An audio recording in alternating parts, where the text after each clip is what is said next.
Alhamdulillah atas nikmat ilmu, harta, pasangan, keturunan dan semua nikmat Allah. Alhamdulillah ala kulli hal. Dan juga kita lanjutkan salam hormat kita, salawat dan taslim kepada Nabi besar Muhammad sallallahu alaihi wasallam yang telah memberikan dan menuntun serta menyampaikan kepada kita semua amanah Allah Subhanahu wa taala sehingga kita bisa menjadi seorang muslim yang patuh dan mengenal Tuhannya. Dan di malam ini ada sebuah bab yang saya melihat penulis Masya Allah sangat jeli sekali.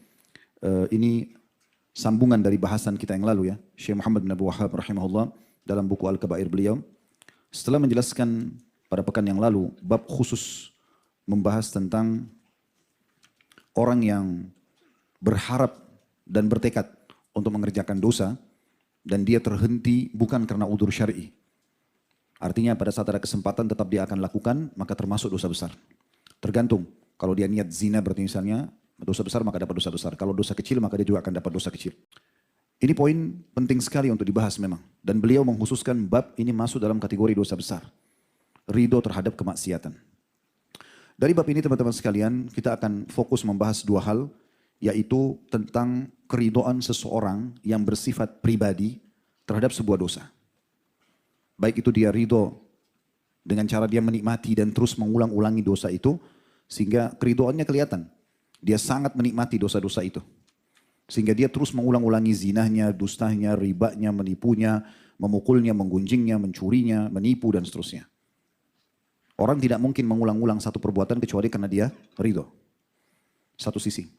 Sisi yang lain, dia juga masuk dalam ridho adalah seseorang yang membiarkan perbuatan dosa itu dan sama sekali tidak memungkirinya. Maka ini berarti ridho. Sementara kemungkaran itu nampak depan mata dia. Nah dua poin ini yang akan menjadi fokusan dalam bahasan bab kita. Teman-teman sekalian, dari apa yang kita bacakan dari bab tadi, saya akan coba langsung masuk ke bahasan kita. Sebelum saya baca dalil yang ditulis oleh beliau, karena dalil yang beliau bahas masuk ke poin yang kedua tadi. Tentang masalah orang tidak mengingkari kemungkaran berarti ridho pada maksiat tersebut. Saya akan mulai dari poin pertama dulu, yang tadi saya jelaskan yaitu keridhaan secara individual terhadap maksiat. Dengan terus mengulang-ulanginya, atau membiarkan itu terjadi depan mata dia. Ini penting teman-teman sekalian untuk difahami. Siapapun yang ridho dengan kemaksiatan itu, dia merasa puas. Dia merasa ini sebuah prestasi. Karena berhasil menzinai si fulan, atau berzina dengan fulan, berhasil menzinai si fulan atau berhasil berzina dengan fulan. Berhasil menipu fulan atau fulana, berhasil memukul, berhasil menghina. Dan dia puas dengan itu dosa. Kalau yang dia sedang puasi itu adalah dosa besar, berarti dia juga masuk dalam dosa besar. Kalau yang sedang dia puasi dosa kecil, berarti dia masuk dalam dosa kecil. Dan Allah Subhanahu wa taala melarang kita untuk itu. Dalilnya surah Al-Maidah surah nomor 5 ayat 2 di mana Allah Subhanahu wa taala berfirman, A'udzubillahi minasyaitonirrajim. Potongan ayat ya, wala ta'awanu 'alal itsmi wal 'udwani wattaqullaha innallaha syadidul 'iqab. Jangan pernah kalian saling mendukung, saling ridho terhadap perbuatan dosa dan perbuatan pembangkangan. Dan bertakwalah kepada Allah, takut kepada Allah, hati-hati, jangan hukuman Allah datang. Sesungguhnya Allah sangat keras siksanya. Ini kekal dalam Al-Quran surah Al-Maidah ayat 2, potongan ini. Sebenarnya potongannya sebelum ini ada wa ta'awanu 'alal birri wat taqwa, berta'awunlah kalian, bekerjasamalah kalian, mendukunglah kalian dalam ketakwaan dan kebajikan. Lalu Allah mengatakan wala ta'awanu 'alal itsmi wal 'udwan, dan jangan pernah saling mendukung, saling ridho, saling bantu-membantu, saling membiarkan perbuatan dosa dan kemungkaran. Lalu Allah bilang bertakwa kepada Allah, hati-hati dengan kemungkaran dan kesalahan ini, sesungguhnya Allah sangat keras siksanya. Juga sabda Nabi SAW yang masyhur, man sanna fil islami sunnatan sayyi'atan kana alaihi wizruha wa wizru man amila biha min ba'dihi min ghairi an yanqusa min auzarihim syai'. Hadis sahih riwayat Muslim. Terjemahannya, dan siapa yang memberikan contoh terhadap satu perbuatan yang salah, maka dia akan panen dosa orang yang mengikutinya atau mencontohinya tanpa dikurangi sedikit pun dari dosa orang yang mengikutinya. Mungkin teman-teman bilang, Ustaz, hadis ini korelasinya apa? Kita akan jelaskan panjang lebar. Contoh misal teman-teman sekalian, kalau ada seorang pemimpin, atau seorang tokoh, atau orang tua, pemimpin perusahaan, pemimpin satu wilayah, pemimpin satu negeri, atau orang tua, dia tokoh. Ditokohkan oleh masyarakatnya, ditokohkan oleh organisasi atau lembaganya, atau ditokohkan oleh anak-anaknya kalau orang tua. Dia buat satu perbuatan mungkar. Dan dia ridho dengan perbuatan itu, dia anggap biasa saja. Dia berzina, dia mabuk, dia narkotika, dia menggunjing orang, dia memfitnah orang. Posisi dia sebagai tokoh. Bawahannya melihat itu. Dia sebenarnya tidak suruh bawahannya buat itu. Dia nggak bilang contohin saya ya, enggak. Tapi perbuatannya di depan mereka. Dan dia enjoy aja kesalahan itu. Begitu juga dengan orang tua, dia buat kesalahan-kesalahan. Dia tidak suruh anaknya berbuat salah, tapi dia perlihatkan kepada anaknya dan dia biarkan, dia nikmati itu. Maka ini sama dengan memberikan contoh buruk tadi dalam hadis. Karena dia sekarang jadi suri toladan. Pemimpin diangkat untuk menjadi suri toladan. Orang tua dijadikan sebagai orang tua dan Allah amanahkan kita anak untuk menjadi suri toladan. Jadi dengan antum berbuat kemungkaran, lalu dibiarkan, tidak suruh orang, tapi dicontohkan kepada orang lain. Maka masuk dalam hadis ini. Artinya kalau ada bawahan kita yang mengatakan, oh atasan saya aja buat kok. Walaupun atasan tidak suruh, dia panen dosanya. Kalau ada anak-anak mengatakan, oh orang tua saya aja buat. Orang tua saja, saya begini dan begitu. Orang tuanya tidak suruh, tapi karena dia posisi orang tua sebagai tokoh, maka dia panen dosanya. Setiap kali dikerjakan perbuatan dosa itu, maka dia panen. Walaupun dia tidak suruh. Di sini poin penting teman-teman, apalagi kalau dia suruh. Gak apa-apa ambil aja nih uang korupsi. Bagi-bagi. Gak apa-apa begini, gak apa-apa begitu. Orang tuanya mengatakan kepada anaknya, lakukan saja, gak masalah. Ayah dukung, ibu dukung, itu lebih besar lagi dosanya. Dia diam saja, tapi posisi dia sebagai tokoh, berarti dia ridho dengan perbuatannya dan akhirnya orang lain bebas mencontohinya, sudah cukup dia panen dosa semua orang yang mengikutinya. Ini bahaya sekali teman-teman sekalian, peka sekali bahasan. Saya melihat setelah saya telusuri bab ini, peka sekali beliau susun ini. Mirip dengan kalau orang, posisi antum juga sama tokoh, kalau kita balik ya, antum berbuat kebaikan. Antum bersedekah, antum santun, antum ramah sebagai pemimpin. Ya. Selalu baik sama orang, memaafkan, dermawan segala macam. Sebagai orang tua juga begitu. Antum gak suruh orang lain contohin. Tapi orang lihat, orang jadi contohin. Dapat pahala gak? Dapat pahala walaupun kita tidak menyuruhnya. Karena kita sudah menjadi suri toladan. Ini istilahnya kalau dalam alam dakwah ini dakwah bil hal. Dakwah dengan keadaan kita. Kadang-kadang keadaan kita kalau kita ikhlas mengerjakan satu perbuatan teman-teman sekalian dari kebaikan itu Allah jadikan contoh buat orang. Banyak orang contohin mungkin dari penampilan, dari tutur kata, dari apa saja. Orang jadikan contoh itu sudah cukup dapat pahala. Padahal kita tidak dakwahin dia. Nah begitu juga kalau perbuatan mungkar. Maka hati-hati teman-teman. Makanya kalau ada orang pun terjerumus dalam perbuatan dosa, dia punya kewajiban antara dia sama Tuhannya untuk dia tutupi kesalahan tersebut. Dia lindungi, dia nggak pamer, dia nggak bangga, dia nggak ridho. Supaya Allah mudah maafkan. Jelas ini ya? Nah ini poin yang perlu difahami. Kemudian teman-teman sekalian, orang yang menikmati dosa ini tanpa sama sekali memungkirinya atau merasa ini beban. Ya. Kalau ada orang misalnya dia berbohong, dia berzina, dia menggunjing, tapi dia ikuti dengan penyesalan. Dia tahu ini salah. Terus dia berusaha mengikuti penyesalan itu dengan bertobat atau minta maaf, ini positif. Bukan kita bolehkan dia berbuat dosa itu, tapi ini berarti positif. Karena dia mau menyesali. Dosanya hanya pada saat dia kerjakan, tidak menjadi dosa yang berkelanjutan. Kalau dia ridho jadi dosa lain. Ya. Perbuatan zinanya dosa, keridoan terhadap zina itu dosa sendiri. Nah ini poin ini. Ya. Dia gibah, dosa. Dia ridho dengan gibahnya, dia enjoy dosa sendiri. Nah ini poin. Nah ini penting untuk digarisbawahi teman-teman sekalian. Jadi di sini perlu kita garis bawahi baik-baik. Makanya pernah ada seseorang dari hadits Uqbah bin Amir radhiyallahu anhu. Beliau mengatakan satu hari dia bertanya, Uqbah bin Amir bertanya kepada Nabi SAW, ya Rasulullah, apa dan bagaimana keselamatan itu? Ini maknanya luas sekali ya. Saya selamat dari hukuman Allah, selamat juga dari kebencian manusia. Baik di dunia maupun di akhirat. Gak ada musuh saya, gak ada masalah. Apa itu keselamatan? Dan bagaimana caranya supaya saya selamat? Perhatikan wasiat Nabi SAW dalam hadis sahih, diriwayatkan Tirmidzi. Kata beliau 3 wasiatnya. Ya saya langsung terjemahkan saja, jaga lisanmu. Yang keluar ini hanya baik. Seorang muslim yang keluar dari lisannya emas. Tanda kutip di sini ya. Semuanya kalau bukan zikir, doa, nasihat, semua yang baik-baik. Tidak pernah bertutur kata kotor, tidak pernah nyakitin orang, tidak pernah menghina. Enggak. Ini sesuai dengan hadis Nabi SAW, hadis yang sahih riwayat Bukhari Muslim. Man kana yu'minu billahi wal yawmil akhir falyakul khairan aw liyasmut. Sampai mengaku, mengikrarkan dalam dirinya beriman kepada Allah, yakin Tuhannya Allah ada dan juga hari akhir, ngejar surga, maka dia hanya mengucapkan yang baik atau dia diam saja. Ya. Diam itu betul-betul luar biasa, kalau kita tidak butuh jangan bicara. Sampai seorang salah menasihatin seseorang yang lain di depannya mengatakan, ingat Allah memberikan kita 2 kuping dan 1 lisan supaya kita lebih banyak mendengar daripada ngomong. Orang banyak ngomong lebih banyak mendengar. Allah kasih 2, bisa saja Allah kasih 1 kuping, tapi kenapa Allah kasih kita 2 kuping 1 lisan supaya lebih banyak mendengar? Ada seseorang di majelisnya, Iyas Al-Muzani rahimahullah, seorang ulama tabi'in, dia pernah ada orang di majelisnya sebelah ujung, sudah bertahun-tahun belajar sama beliau, nggak pernah bertanya, nggak pernah ngomong. Iyas penasaran, dia tanya setelah sekian tahun, semua orang bertanya kecuali Anda, kenapa? Kata Iyas, dia berikan saya jawaban yang saya selalu nukil jawaban itu. Saya jadi belajar dari orang itu. Dia mengatakan, saya mendengar, maka saya dapat manfaat. dan saya diam, maka saya selamat. Artinya dengar, kalau itu baik kita ambil. Kalau tidak baik ya sudah, kita tinggal sortir aja kan. Kan dengar. Dan saya diam, saya bicara yang penting saja, maka saya selamat. Kita sudah pernah titik beratkan di beberapa dosa yang lalu ya. Semoga Allah selamatkan tentang masalah lisan. Hati-hati teman-teman. Perkataan itu kalau masih di mulut kita, masih milik kita. Tapi kapan sudah antum keluarkan, itu seperti bola liar. Milik orang semuanya.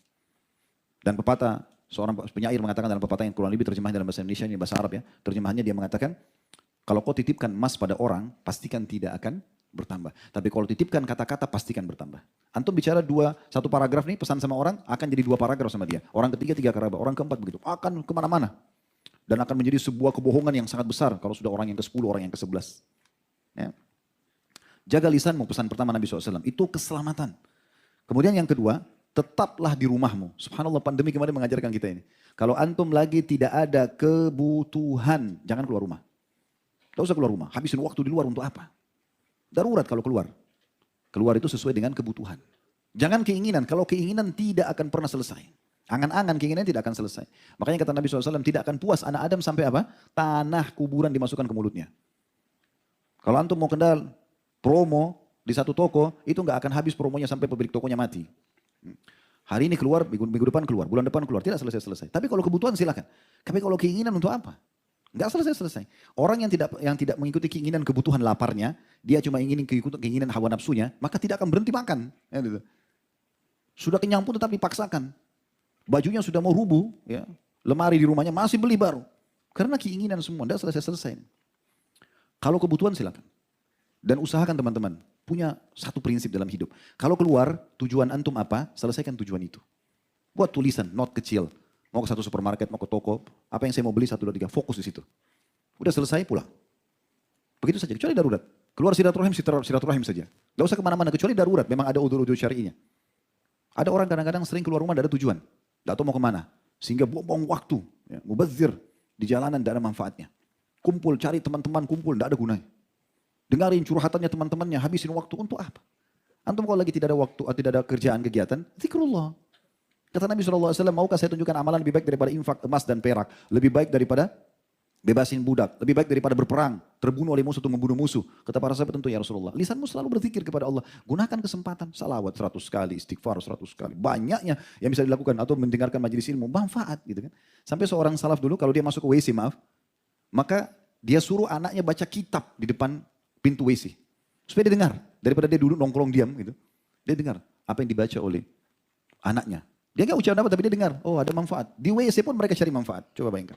Ada orang subhanallah kadang-kadang lagi silaturahim keluarga, lagi ada kesempatan untuk majelis ilmu, tapi dia sia-siakan. Tetap di rumahmu. Itu wasiat yang kedua. Wasiat yang ketiga, ini jadi saksi bahasan kita, tangisi dosa-dosamu. Ini kata Nabi SAW gitu. Jadi bukan ridho, bukan malah bangga. Oh itu, saya sudah pernah tidur sama dia. Oh itu, saya pernah begini. Oh itu dulu, oh saya sudah coba semuanya. Apa yang mau dibanggakan? Terus dapat apa? Hah? Supaya orang kenal kalau kita dulu itu seorang penjahat. Pelaku maksiat, akhi dan ukhti, maksiat kita sebesar apapun di masa lalu tutupin akhi dan jangan justru diceritakan dan banggakan kepada orang. Saya pernah bertemu orang begitu dengan bangganya, oh dulu tuh masa lalu saya semuanya. Terus apa? Saya langsung alihkan wajah saya untuk apa didengarin gitu, supaya dia tidak cerita. Untuk apa dicerita? Untuk apa berbangga dengan zinanya, dengan 100 perempuan, dengan 30 laki-laki, dengan untuk apa? Manfaatnya apa? Harusnya tutup kan? Kalau kita disuruh tutupi aib saudara kita muslim, apalagi aib kita sendiri. Tutupi antara kita sama Allah Subhanahu Wa Taala. Ya. Kata Nabi SAW, termasuk orang, makna hadisnya termasuk orang yang disegerakan siksaannya atau orang yang buruk di sisi Allah. Ya, salah satu dari potong hadis itu saya lupa awalnya, tapi yang jelas maknanya seperti itu. Kata Nabi SAW, termasuk orang yang ya, mudah untuk datang siksaan Allah, gitu kan, atau dapat murka Allah itu orang yang terang-terangan dalam berbuat dosa. Lalu kata Nabi SAW, dan termasuk terang-terangan dalam berbuat dosa adalah menceritakan apa yang sudah dia lakukan. Jangan ceritakan, tutupi. Pernah saya jelaskan bahkan dalam masalah rumah tangga pun, tidak usah antum sebagai suami tanya atau sebagai istri nanya, dulu masa lalunya gimana cerita dong. Terus kalau dia bilang, iya saya pernah pacaran sama 100 orang, gimana? Antum gak bisa tidur malam itu. Hah? Untuk apa? Ini orang sekarang depan mata saya, ini istri saya, ini suami saya, udah selesai ini loh sekarang, nikmatin saja. Tugas antum jadi suami, antum jadi istri, itu hanya sampai ajal datang. Selebihnya gak ada urusan kita. Kan begitu. Jelas gak ini? Alhamdulillah, Allah jadi saksi. Ibnu Qayyim rahimahullah berkata, dalam buku beliau masyhur Ad-Da' Dawa di halaman 70 ya. Kurang lebih terjemahnya, jika dosa semakin bertambah, maka akan menutupi hati pemiliknya. Jadi kalau dosa itu dia buat nih, kemudian dia ridho, dia ulangi lagi, dia nikmati dosa itu. Akhirnya dia tidak sadar sebenarnya. Ingat hadis pekan lalu kita sempat bahas yang kata Nabi SAW kalau orang berbuat dosa akan ada titik dalam hati, titik hitam. Dan kalau dia ulangi lagi akan sama. Terus sampai menutupi semua hatinya dan hatinya bisa lebih keras daripada batu nanti. Susah, peringatan sekuat apapun datang ke hadapan dia tidak ada gunanya. Mau gempa bumi, mau bencana, mau tabrakan temannya depan matanya, kepalanya pecah pun dia tidak sadar. Tapi orang subhanallah yang hatinya bersih, penuh dengan keimanan, selalu bertobat kembali kepada Allah. Sedikit saja peringatan Allah sudah langsung mereka kembali kepada Allah subhanahu wa ta'ala. Nabi Daud alaihissalam cuma Allah uji dia dengan dilempar bangkai depan matanya, langsung beliau ruku sujud kepada Allah subhanahu wa ta'ala, langsung sujud sampai Allah turunkan wahyunya kalau itu hanya ujian saja, karena takutnya dosa. Ya. Kemudian Ali radhiyallahu anhu juga mengatakan dalam kitab Al-Jawab Al-Kafi di halaman 87, ini dinukil juga oleh Ibnu Qayyim rahimahullah perkataan beliau, Ali radhiyallahu anhu, "Ma nuzzila bala'un illa bidham." Ketahuilah tidak ada bala, enggak ada cobaan, enggak ada gangguan yang turun kepada seseorang kecuali karena dosa. Jadi sadari ini teman-teman, setiap perbuatan dosa bisa mendatangkan bala, lalu untuk apa? Gitu kan? Sudah kita jelaskan pertemuan yang lalu, dosa itu untuk dipelajari dan dijauhi. Amal soleh untuk dipelajari dan dikerjakan. Dan tidak ada yang bisa mengubah kita menjadi orang yang lebih patuh, meninggalkan dosa, itu kecuali diri kita sendiri. Kami di majelis ilmu begini cuma bisa teriak-teriak, ngomong gini, pakai mikrofon, antum dengar, antum sendiri yang tentukan. Harus kita ubah diri kita menjadi orang yang lebih baik. Dan tidak usah peduli dengan perkataan orang, sering saya katakan itu. Kata beliau, "Manuzzila bala'un illa bidham." Tidak ada bala yang turun Allah datangkan kepada seseorang kecuali karena dosa. "Wala rufi'a bala'un illa bitaubah." Dan ketahuilah tidak ada yang bisa mengangkat bala, ujian apapun. Jadi teman-teman yang hadir sini punya merasa ada ujian dalam dirinya, antum mau angkat itu, ini wasiat Ali. Dan tidak akan diangkat bala itu kecuali dengan taubat. Itu saja kuncinya. Penyakit, gangguan orang, terlilit utang, ribut rumah tangga, belum punya keturunan, apa saja. Bala ujiannya, taubat kuncinya. Taubat yang nasuha kepada Allah, aman. Itu saja kuncinya. Sisi yang lain, obat dokter, ya, nasihat orang lain, itu semua hanya pelengkap saja. Intinya itu. Ibnu Qayyim juga mengatakan, di antara akibat dari berbuat dosa adalah mendatangkan musibah atau bencana. Di antara akibat dari berbuat dosa adalah mendatangkan musibah. Tadi kan disebutkan juga bala, ya. Oleh karena itu, hilangnya sebuah nikmat dari seorang hamba adalah karena dosa. Ini peka ya. Jadi kalau ada musibah yang datang, antum lagi nikmatin, misal contoh suami istri, nikmatin biologisnya, halal. Tapi dia buat dosa nih, salah satunya atau kedua-duanya buat dosa, sama-sama buat dosa. Maka Allah hilangkan kenikmatan itu. Atau misalnya yang lainnya, hal yang lain apa saja. Allah bisa angkat kenikmatan itu. Jadi kata beliau, di antara akibat berbuat dosa adalah mendatangkan bencana. Dan juga hilangnya sebuah nikmat dari seorang hamba adalah akibat dosa. Diambil dari kitab Al-Jawab Al-Kafi di halaman 87. Ibnu Rajab rahimahullah berkata, dalam kitab Lataiful Ma'arif, halaman 75, tidaklah disandarkan suatu kejelekan atau kerusakan melainkan pada dosa. Karena semua musibah penyebabnya dosa. Tidak ada yang bisa antum nisbatkan keburukan semuanya kecuali dosa. Semua masalah, dosa masalahnya. Udah selesai, itu aja. Semua masalah, kecil atau besar, dosa. Itu intinya. Kata beliau, tidaklah disandarkan semua kejelekan atau kerusakan melainkan pada dosa. Karena semua cobaan, semua musibah penyebabnya adalah dosa. Selesai.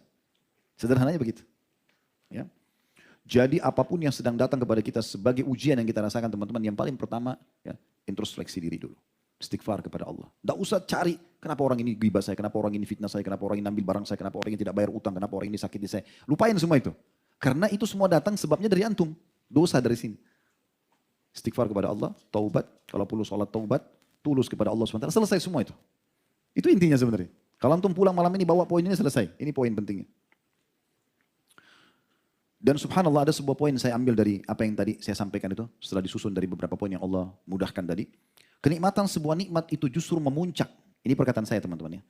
Saya melihat kenikmatan sebuah nikmat memuncak dan maksimal di saat dosa-dosa dan pelanggaran dijauhi. Contoh misal, saya kembali ke hubungan biologis suami istri. Ini yang bujang-bujang mohon maaf sudah, apa boleh buat. Ya. Jadi kalau orang hubungan suami istri misalnya di sini yang sudah berumah tangga, rasakan kenikmatan. Kenikmatan itu akan memuncak dan bertambah di saat antum jauhi dosa. Coba antum muhasabah, introspeksi diri, apa nih masalahnya? Ada dosa nggak yang saya lihat? Dari tontonan, dari hal yang didengar, dari jam tangan, dari pekerjaan. Coba antum muhasabah. Kalau antum bisa perbaikin itu, kenikmatannya akan memuncak. Akan lebih naik lagi, lebih nikmat lagi.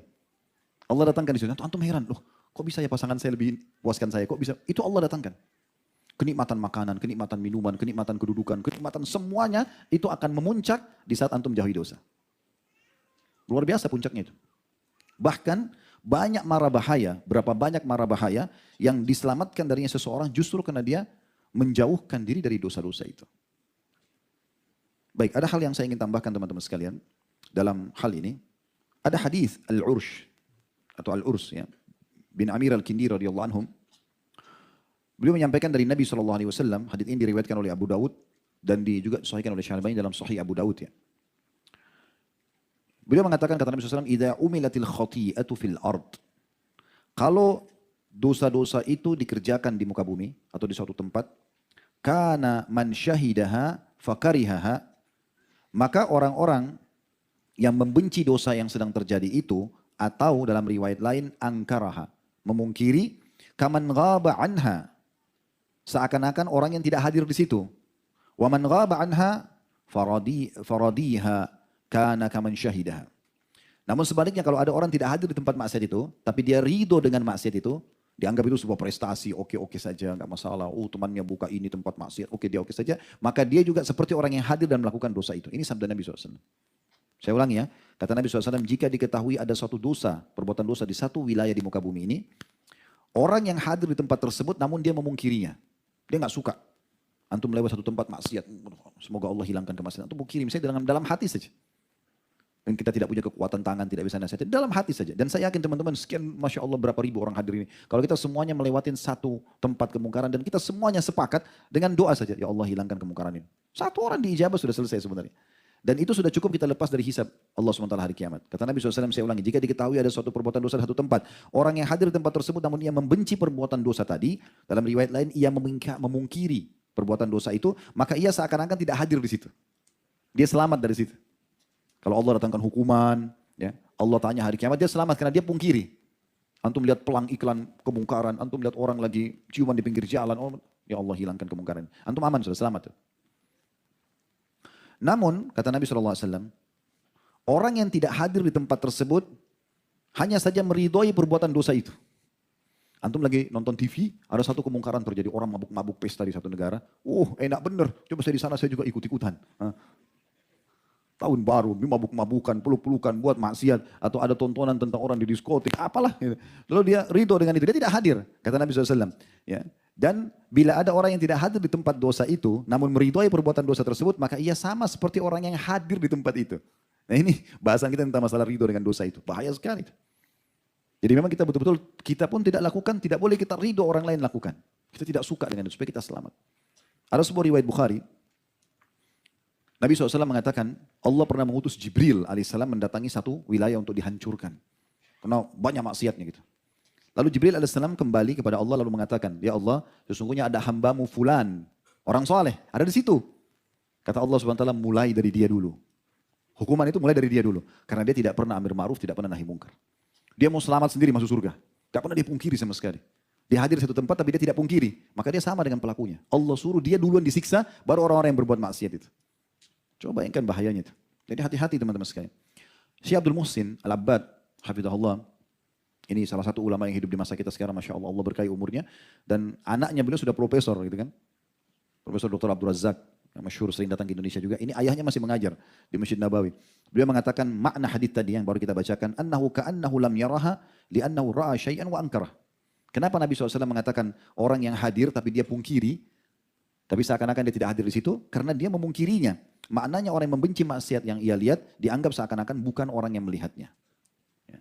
Fahuwa mithal ladzi lam yara, dia seperti orang yang tidak lihat kemungkaran itu, karena begitu dia tahu dia langsung pungkiri.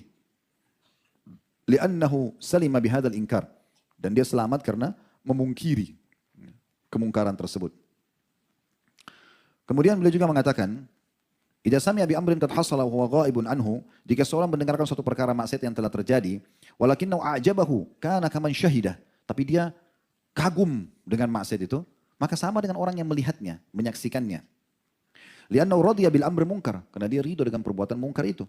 Wa radiya bil amri muharram, dan dia ridho dengan perbuatan yang telah Allah haramkan. Fahuwa bihadzal ridha wa bihadzal farah was surur, maka dia dengan keridhoannya itu dan kegembiraannya itu lihusulihi ragma gaibati kalladhi hadara au syahid. Dengan kegembiraannya itu, dengan keridhoannya itu, ya, yang dia rasakan, yang dia pertahankan, maka walaupun dia tidak hadir di situ, sama saja kalau dia sedang hadir. Maka ini poin penting sekali untuk digarisbawahi. Baik teman-teman sekalian, ada satu judul khutbah Jumat pernah kami sampaikan. Judulnya itu Pesan dari Langit. Antum kalau mau dengar bisa nanti di playlist YouTube ada Pesan dari Langit. Khutbah Jumat cukup panjang lebar. Kami sampaikan dulu di Masjid Raya atau Masjid Agungnya Padang beberapa waktu yang lalu.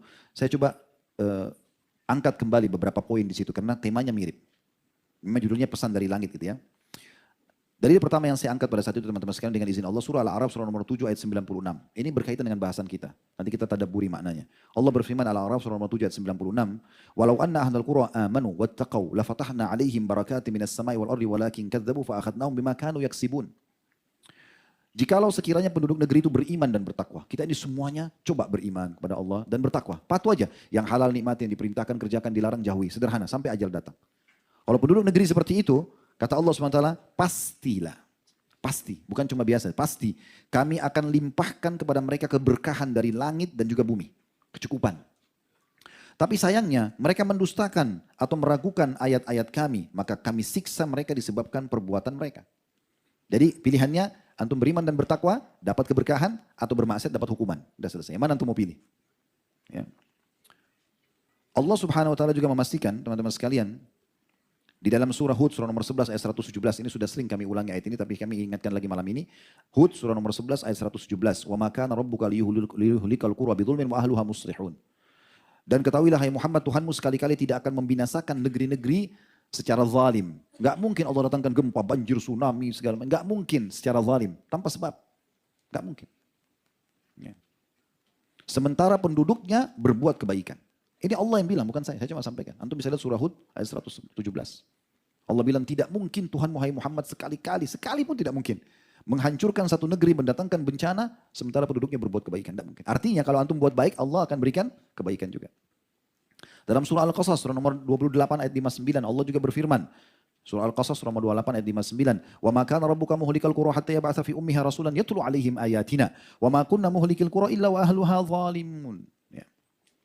Dan tidaklah Tuhanmu membinasakan kota atau negeri sebelum dia mengutus di kota atau negeri itu seorang rasul yang membacakan ayat-ayat kami pada mereka. Dan tidak pula kami membinasakan kota-kota atau negeri kecuali penduduknya dalam keadaan melakukan kezaliman atau berbuat dosa.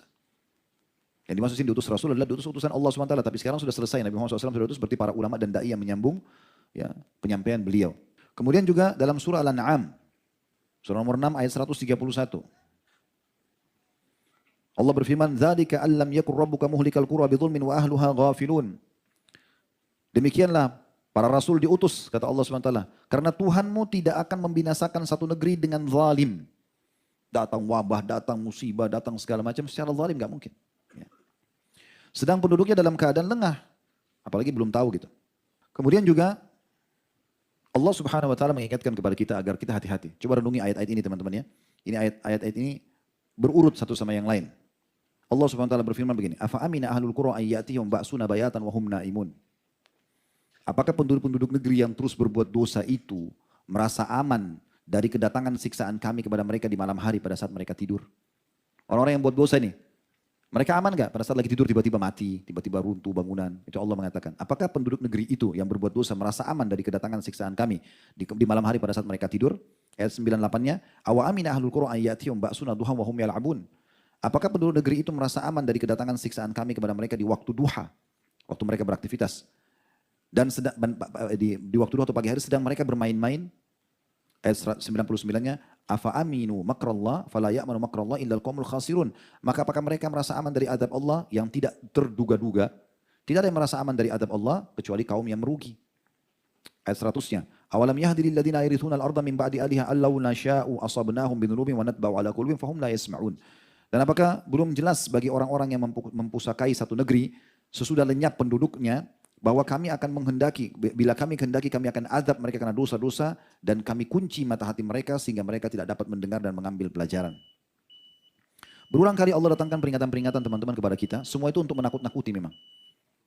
Kayak kita takut ketahuan kalau mau buat dosa secara individu atau datangnya musibah-musibah yang besar, itu semua untuk memang Allah takut-takutin kita. Itu Allah sebutkan dalam Al-Quran, antum bisa lihat dalam surah Isra.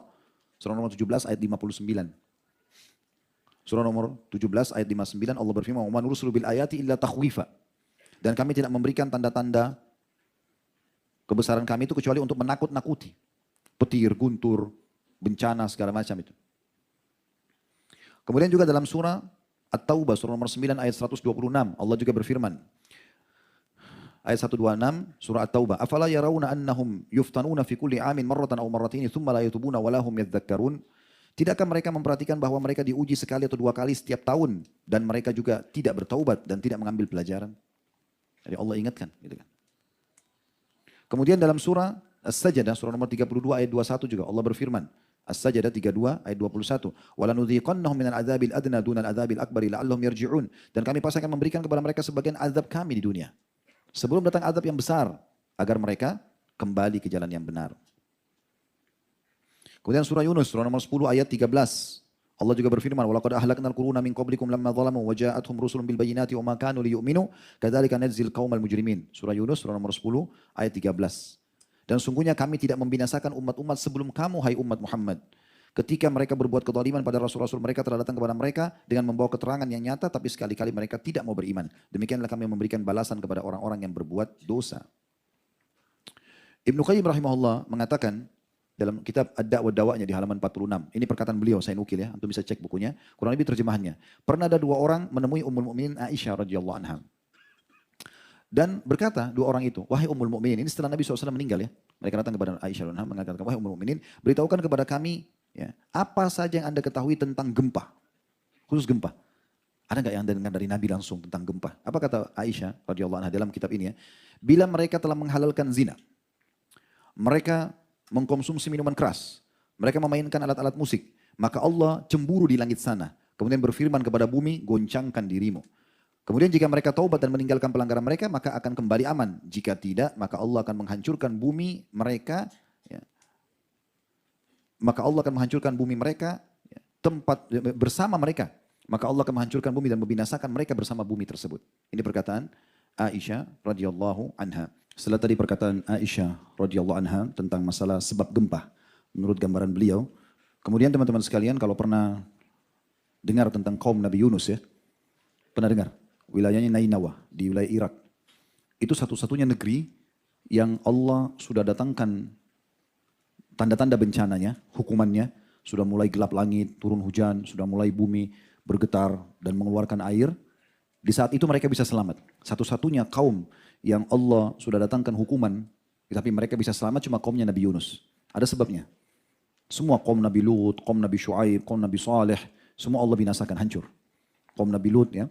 Tapi kaum Nabi Yunus selamat. Perhatikan Allah sebutkan di dalam Al-Quran ya. Dalam surah Yunus ayat 98. Surah nomor 10 ayat 98. Bunyinya, فَلَوْلَا كَانَتْ قَرْيَةٌ آمَنَتْ فَنَفَعَهَا إِيمَانُهَا إِلَّا قَوْمَ يُونُسَ لَمَّا آمَنُوا كَشَفْنَا عَنْهُمْ عَذَابَ الْخِزْيِ فِي الْحَيَاةِ الدُّنْيَا وَمَتَّعْنَاهُمْ إِلَى حِينٍ. Dan mengapa tidak ada penduduk suatu negeri yang beriman, lalu imannya bermanfaat untuknya selain kaum Yunus.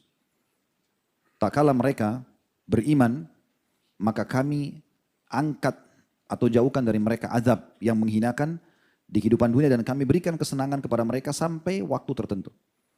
Apa maknanya ayat ini teman-teman? Jadi waktu Nabi Yunus alaihissalam meninggalkan kaumnya karena mereka didakwahi tidak mau dengar, dua sisi, kaumnya tidak mau dengar, mereka salah. Ya. Sisi yang lain Nabi Yunus juga tanda kutip sini keliru karena beliau tinggalkan lokasi dakwah sebelum ada perintah Allah. Jadi akad antara nabi-nabi dan Allah Subhanahu wa taala di antaranya adalah mereka tidak boleh tinggalkan lokasi dakwah sampai Allah suruh mereka pindah. Contoh kaum Nabi Ibrahim alaihissalam pada saat Allah memang suruh perintahkan beliau pindah tinggalkan negara Irak, Babilonia karena ada Namrud yang tidak mau beriman, baru beliau pindah hijrah ke Palestina. Nabi Musa alaihissalam pada saat mereka Fir'aun tidak mau beriman, Allah pindahkan mereka ke Palestina. Nah itu karena ada perintah. Tapi Nabi Yunus tidak. Beliau mohon-mohon kepada Allah, ya Allah kaum ini tidak mau dengar, mereka tetap sembah berhala, berikan saya lokasi lain. Allah belum kasih jawaban. Tapi inisiatif dari beliau, beliau tinggalkan lokasi dakwanya. Akhirnya beliau dihukum sama Allah kan, kisah masyhur. Beliau coba naik kapal, akhirnya Allah buat kapal itu dihantam dengan ombak. Sebab Allah datangkan, akhirnya kapten kapalnya mengatakan sepertinya tidak bisa ini. Beban kapal harus dikurangi karena ombak terlalu kuat. Mereka keluarkan barang-barang mereka tidak cukup. Akhirnya mereka bilang harus ada orang yang dibuang. Setiap diundi nama pasti namanya Nabi Yunus yang keluar. Nah pada saat beliau sudah 2-3 kali diundi karena waktu saat yang pertama keluar, yang kedua keluar, orang-orang mengatakan kami tahu ini Nabi. mungkin bukan dia, biarkan kami. Kalau nama seorang antara kami yang keluar, kami mau dilempar gitu. Tapi tetap saya nama Nabi Yunus yang keluar. Setelah yang ketiga kali Nabi Yunus mengatakan mungkin ini memang peringatan dari Allah karena saya tinggalkan Nainawa. Maka beliau loncat ke laut, begitu loncat ditelan oleh ikan. Ini masyhur, kata Allah SWT dalam Al-Quran, kalau dia bukan termasuk orang yang banyak berzikir, kami akan biarkan dia di perut ikan tersebut sampai hari kebangkitan kan gitu. Tapi ringkas cerita kita tidak bicara Nabi Yunusnya. Nabi Yunus SAW akhirnya bertobat kepada Allah, mengucapkan di perut ikan tersebut, La ilaha illa anta subhanaka inni kuntu minadh dhalimin, berulang sampai Allah muntahkan dia dari mulut ikan tersebut, lalu kemudian Allah kembalikan dia ke Nainawa. Tapi negeri Nainawa ini jadi saksi bahasan kita. Jadi waktu Nabi Yunus tinggalkan, Nabi Yunus dihukum sama Allah, kaum ini pun dihukum.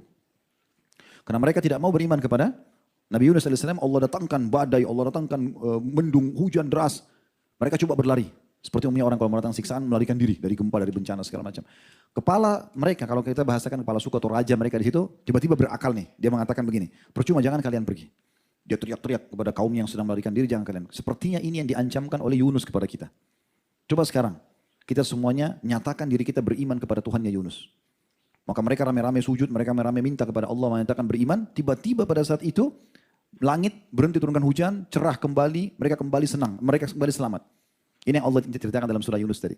Tidak ada negeri-negeri yang bermanfaat imannya di saat azab datang kecuali Yunus, kaumnya Nabi Yunus. Karena pada saat azab sudah mau datang pun, bahkan sudah datang sebagiannya, tapi karena mereka mau taubat, selamat. Berarti apa di sini teman-teman? Kalau kaum satu negeri bisa Allah selamatkan dari siksa begitu, apalagi kalau kita secara individu saja. Berarti lebih bisa, gitu kan? Walaupun sudah berat siksaan antum merasakan, antum masih bisa kembali kepada Allah dan Allah bisa hilangkan penyakit antum, utang terlilit, masalah-masalah semua akan hilang. Kuncinya tadi taubat gitu. At-Tabari berkata, rahimahullah dalam tafsir beliau, di jilid 17 halaman 478, bahwa pernah terjadi gempa di Kufah pada masa Abdullah bin Mas'ud radhiyallahu anhu. Gempa terjadi di masa itu di Irak. Maka Abdullah bin Mas'ud berkata, pada saat gempa terjadi, wahai sekalian manusia, sesungguhnya Allah menginginkan kalian bertaubat kepadanya, maka segeralah kembali kepada Allah. Kita kan kalau gempa, sibuk ambil handphone, nah ini gempa nih di sini, diheboin. Bukannya kembali kepada Allah. Kenapa bumi bisa goncang? Dosa. Nggak ada yang lain. Itu saja poinnya. Ya. Ibnul Jauzi juga menukil dalam Zadul Masir. Ya.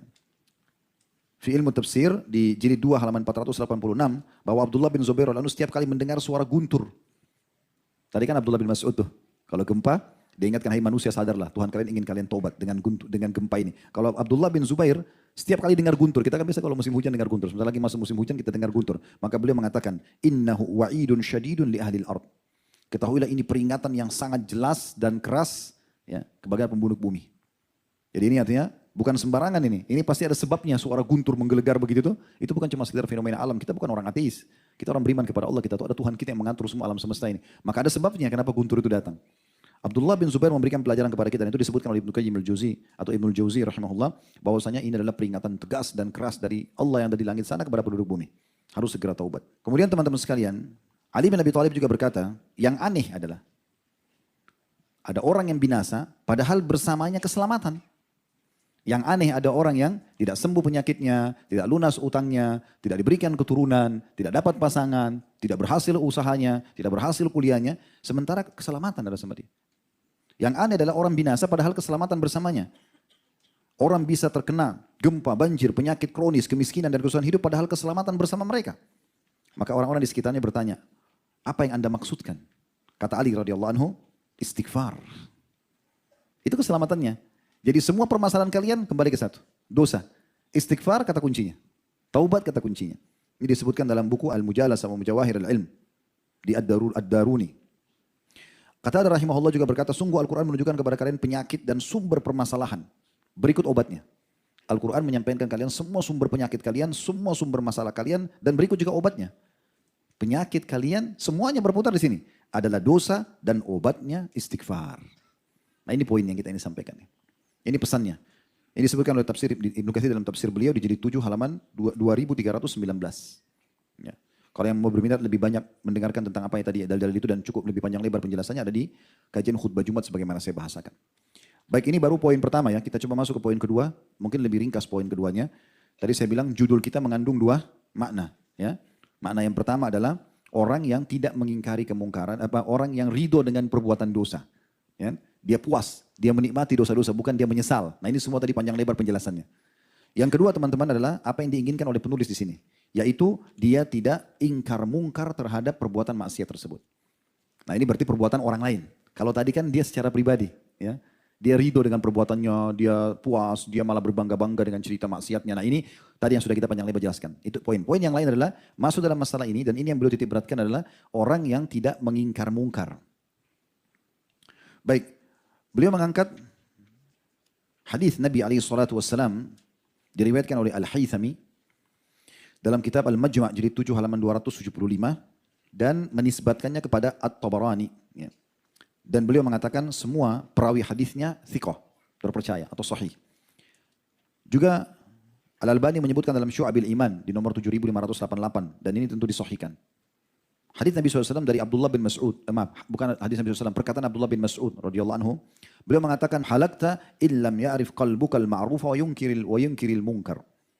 Artinya pastikan engkau akan binasa jika hatimu tidak mengetahui mana yang ma'ruf dan tidak mengetahui mana yang ma'ruf dan tidak mengingkari mana yang mungkar. Ini yang beliau jadikan dalil ya, pertama tentang masalah dosa besarnya orang yang ridho dengan kemaksiatan.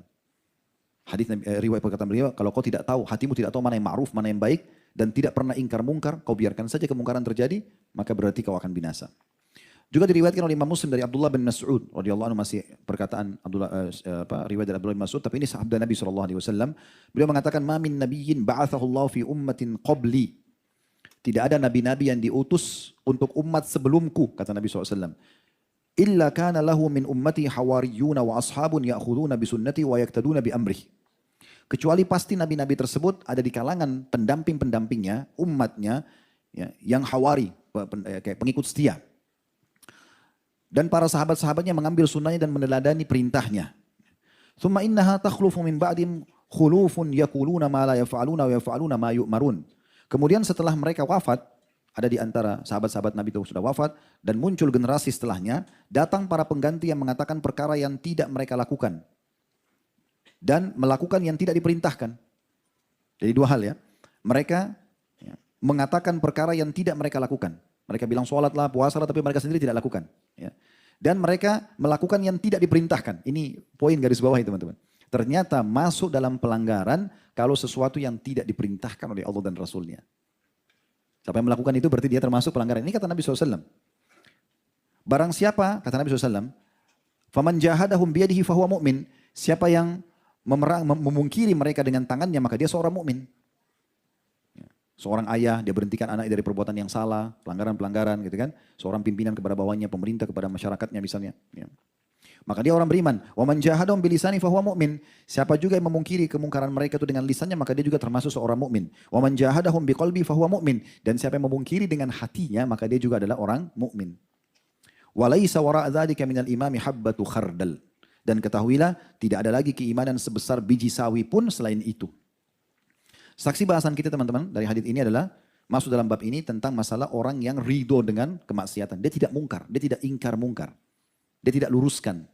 Kalau bisa dengan tangan, dia lakukan. Kalau tidak, maka dengan lisan. Kalau tidak, maka dengan hatinya. Ya, ikut kembali seperti hadits yang masyhur.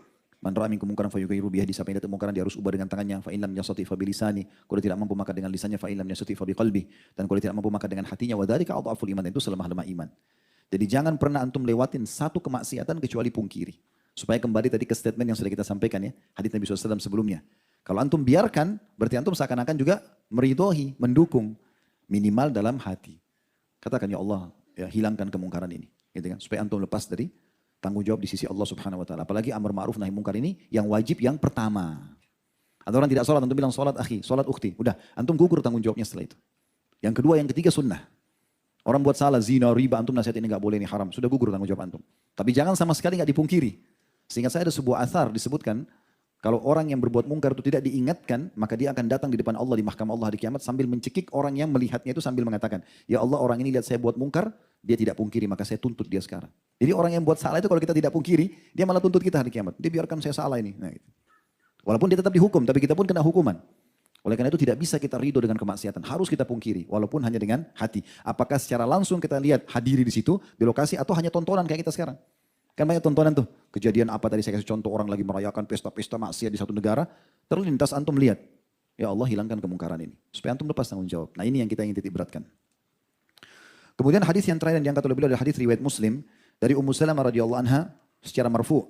Innahu yusta'malu alaikum umara'u fata'rifuna wa tunkirun. Faman ankara faqad bari, wa man kariha faqad salim. Walakin man radiya wa taba', ay man kariha biqalbi wa ankara biqalbihi. Artinya, akan diangkat para penguasa atas kalian. Kalian mengenali sebagian perbuatan mereka dan mengingkari sebagian perbuatan mereka. Ada yang kalian suka, ada yang kalian tidak suka. Perbuatan mereka yang baik dan ada yang buruk maksudnya. Barang siapa yang mengingkari perbuatan buruk mereka, berarti dia telah berlepas diri. Minimal dari dalam hati tadi saya bilang, ya Allah ini hukum misalnya tidak benar, semoga engkau ya memaafkan kami misalnya, atau engkau menyelamatkan kami. Jadi Allah nggak hisap kita di sini. Kita nggak ikut-ikutan, gitu kan. Barang siapa yang mengingkari, maka dia telah berlepas diri. Barang siapa yang benci, dia tidak suka dengan perbuatan itu, tapi mereka melakukan. Dia tidak punya power untuk menasihatinya. Tapi dia benci dari hatinya, maka dia telah selamat. Maksudnya selamat dari hisab Allah hari kiamat. Tetapi orang yang ridho perbuatan mereka dengan hatinya dan mengikuti mereka, bahkan mendukung, maka dia telah bersama-sama dengan mereka dalam kemaksiatan. Yaitu barang siapa yang membenci dan mengingkari dengan hatinya. Diriwayatkan dalam riwayat lain, as-sahihain, fa'ulaika humul halikun. Maka orang-orang yang mengikuti dan mendukung itu, mereka adalah orang-orang yang pasti binasa. Ini maknanya ridho dengan perbuatan mungkar yang ada. Tentu teman-teman sekalian kita nggak bisa hilangkan kemungkaran 100% ya. Ini sering kami ingatkan sebelum pandemi dulu. Tolok ukur kita adalah kehidupan baginda Nabi SAW di Madinah. Di fase itu ada 4 golongan manusia. Ada orang-orang kafir, ada kaum Yahudi, Kainuqa, Nadir dan Quraidah, 3 suku di Yahudi di Madinah. Ya. Mereka hidup bersama Nabi SAW. Nabi dakwahi, tapi kalau mereka tidak mau, Nabi tidak paksa. La ikraha fiddin, tidak ada paksaan dalam agama. Gitu kan? Mereka sudah tahu Nabi, mereka sudah didakwahi, mereka tidak mau dengar, ya sudah. Gitu kan? Tapi ada ini, dan Nabi ajarkan kita bagaimana bermuamalah dengan orang-orang kafir. Bagaimana kita boleh silaturahim dengan kerabat kita yang non-muslim, bagaimana kita boleh membantu mereka. Intinya tidak boleh dukung ibadahnya saja. Kalau ibadah lakum dinukum waliyadin. Kan gitu. Ini sudah diajarin. Tapi kita tetap boleh baik, bertetangga dengan baik dan segala macam. Bahkan kita tidak boleh mengganggu mereka. Karena kata Nabi SAW, siapa yang menyakiti zimmi, orang kafir di bawah naungan pemerintah Islam atau punya perdamaian dengan Islam, maka dia akan jadi musuhku pada hari kiamat. Kemudian yang kedua adalah orang munafik. Walaupun ini berbahaya kelompok ini, karena mereka berbaju seperti baju kita, ya berpenampilan seperti kita, namanya nama Islam. Pemimpinnya di zaman Nabi, Abdullah namanya. Ya. Tapi mereka ini berwajah dua, pura-pura Islam. Tapi Nabi SAW juga sudah ajarkan bagaimana bermuamalah dengan mereka. Kita hukumi mereka secara zahir. Oh zahir mereka muslim, mereka sholat sama kita. Di masjid Nabi dulu hadir mereka, di majelis-majelis Nabi. Ikut sholat. Bahkan Abdullah itu pada saat mau wafat, dia undang Nabi ke rumahnya. Nabi datang, Nabi dakwahi. Tapi waktu didakwahi tetap dia tidak mau. Dia mengatakan, hai Muhammad sudahlah nggak usah bicara ini. Sekarang saya lagi cari mana partner saya dari orang Yahudi. Dia sebut-sebut begitu. Saya cuma minta kalau saya mati nanti tolong bajumu ini jadikan kain kafan saya. Nabi kasih. Tapi tidak ada manfaatnya buat dia gitu. Dan setiap kali ada orang munafik yang ketahuan, dan ada sahabat yang mengatakan, ya Rasulullah izinkan saya penggal lehernya. Pernah Umar bin Khattab ucapkan, Khalid bin Walid pernah ucapkan, di beberapa orang yang memang dicurigai gitu kan. Maka kata Nabi SAW, jangan. Nanti orang-orang akan bilang Muhammad membunuh sahabat-sahabatnya. Artinya kalau kita juga umat Islam, oh nanti orang bilang umat Islam saling bunuh-membunuh. Cukup kita tahu, dan Nabi sudah ajarkan bagaimana bermuamalah dengan mereka. Ya. Mereka sudah tahu munafik, mereka interaksi secara umum.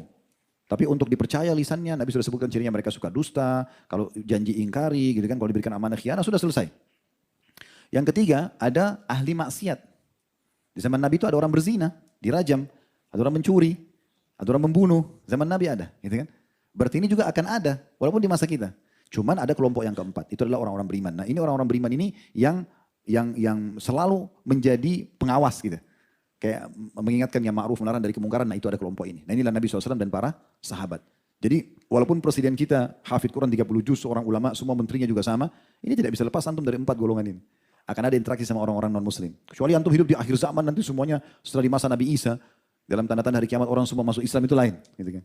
Tapi setelah itu pun akan terjadi lagi fase di mana orang-orang kembali kepada dosanya. Gitu kan. Begitu disebutkan dalam kisah tanda-tanda hari kiamat. Ini panjang kalau kita ingin ceritakan, tapi yang jelas seperti itulah. Kemudian juga akan ada orang munafik. Kemudian ada juga orang-orang yang bermaksiat. Tapi kita menjadi kelompok yang keempat, orang-orang yang beriman yang amar ma'ruf nahi mungkar. Minimal tadi sudah kita bahasakan dalam hati supaya kita tidak ridho dengan perbuatan mungkar tersebut. Allahu a'lam. Kalau benar dari Allah, pada saat saya mohon dimaafkan. Subhanakallahumma bihamdika asyhadu an la ilaha illa anta astaghfiruka wa atubu